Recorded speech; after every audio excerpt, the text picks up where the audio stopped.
यहाँ आए हुए सभी पत्रकार बंधुओं को और जितने दर्शक ये देख रहे हैं उन सबको मेरा नमस्कार, मेरा प्रणाम।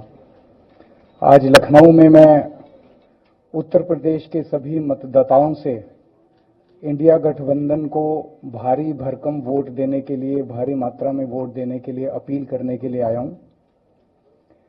मैं 4 बातें रखना चाहता हूं। पहले चारों बिंदु बता देता हूं, फिर उसको डिटेल में एक्सप्लेन करूंगा। पहला ये कि ये चुनाव भारतीय जनता पार्टी, मोदी जी अपने लिए वोट नहीं, अमित शाह जी को प्रधानमंत्री बनाने के लिए वोट मांग रहे हैं। दूसरी बात, योगी आदित्यनाथ जी को अगर ये लोग जीत गए तो योगी आदित्यनाथ जी को 2 से 3 महीने के अंदर उत्तर प्रदेश के सीएम पद से हटा दिया जाएगा। नंबर 3, इन लोगों की पूरी तैयारी है, अगर ये लोग जीत गए तो संविधान को बदल के SC ST और OBC का रिजर्वेशन खत्म कर दिया जाएगा।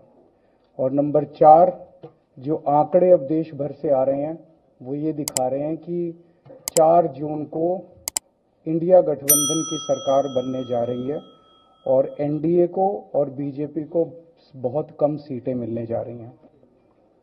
अब मैं अपने सबसे पहले पॉइंट पे आता हूं। जब 2014 में प्रधानमंत्री बने थे नरेंद्र मोदी जी, तो उन्होंने खुद एक रूल बनाया था कि भारतीय जनता पार्टी के अंदर और उनकी सरकारों में 75 वर्ष से ऊपर कोई भी व्यक्ति होगा तो उसको संगठन में और सरकार में किसी भी पद पे नहीं रखा जाएगा, उसको रिटायर कर दिया जाएगा। और उसका सबसे पहले उस रूल के तहत आडवाणी जी को और मुरली मनोहर जोशी जी को रिटायर किया गया था। और उसके बाद तमाम यशवंत सिन्हा जी, सुमित्रा महाजन जी, कई लोगों को यहाँ टिकट नहीं मिली। कई लोग जो पद पे बैठे हुए थे उनको पद से इस्तीफा दिलवा के उनको हटाया गया। ऐसे कई सारे लोग हैं। तो अब अगले साल 17 सितंबर को प्रधानमंत्री मोदी जी 75 साल के होंगे और मोदी जी ने तय कर लिया है कि अमित शाह जी को वो अपना वारिस बनाएंगे और अमित शाह जी अगले साल 17 सितंबर को देश के प्रधानमंत्री बनाने का उन्होंने तय किया है, मोदी जी ने। इसके ऊपर मोदी जी पिछले 1-2 साल से लगे भी हुए हैं, क्योंकि भारतीय जनता पार्टी के अंदर अमित शाह जी के सामने जो जो बाधाएं पैदा कर सकता था नेता, एक एक करके उन सब नेताओं को साइड कर दिया गया, उनका पत्ता साफ कर दिया गया।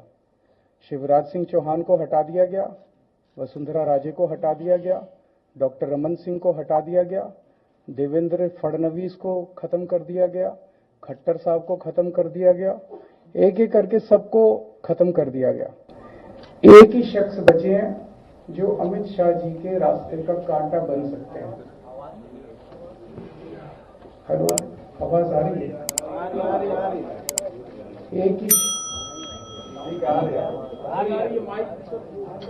एक ही शख्स हैं जो कि उनके रास्ते का कांटा बन सकते हैं, वो है योगी आदित्यनाथ जी। योगी आदित्यनाथ जी को इन्होंने हटाने का पूरा मन बना लिया है और अगर इनकी सरकार बनी तो 2 महीने के अंदर योगी जी को भी उत्तर प्रदेश के सीएम से हटा दिया जाएगा। मैंने दिल्ली में 3-4 दिन पहले ये प्रेस कॉन्फ्रेंस की थी और ये दोनों मुद्दे उठाए थे। जैसे मैंने मुद्दे उठाए थे तो अमित शाह जी ने और उनके कई नेताओं ने अपनी भावना प्रकट की कि नहीं, मोदी जी को 75 साल में इस्तीफा नहीं देना चाहिए, मोदी जी को 75 साल पूरा कार्यकाल पूरा करेंगे।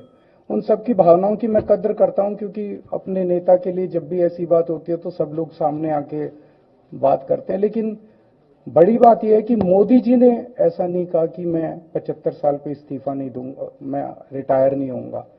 उनका अपना बनाया हुआ रूल है और मुझे पूरी उम्मीद है कि मोदी जी का अपना बनाया हुआ रूल है और मोदी जी अपने रूल को फॉलो करेंगे।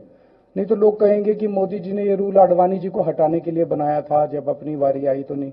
तो मोदी जी इस रूल का फॉलो करेंगे, ये पूरा यकीन है देश के लोगों को कि उन्होंने खुद रूल बनाया तो खुद फॉलो करेंगे।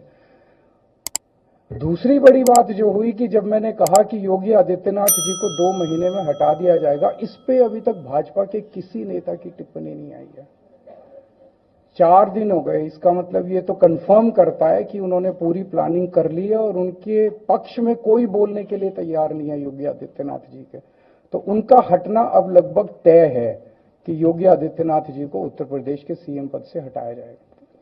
दूसरी चीज, मैं उत्तर प्रदेश के सभी मतदाताओं को कहना चाहता हूं कि पिछले 4-5 महीने से इन्होंने शोर मचा रखा है, 400 पार 400 पार 400। क्यों? कहते हैं नहीं, मोदी जी कुछ बड़ा काम करना चाहते हैं।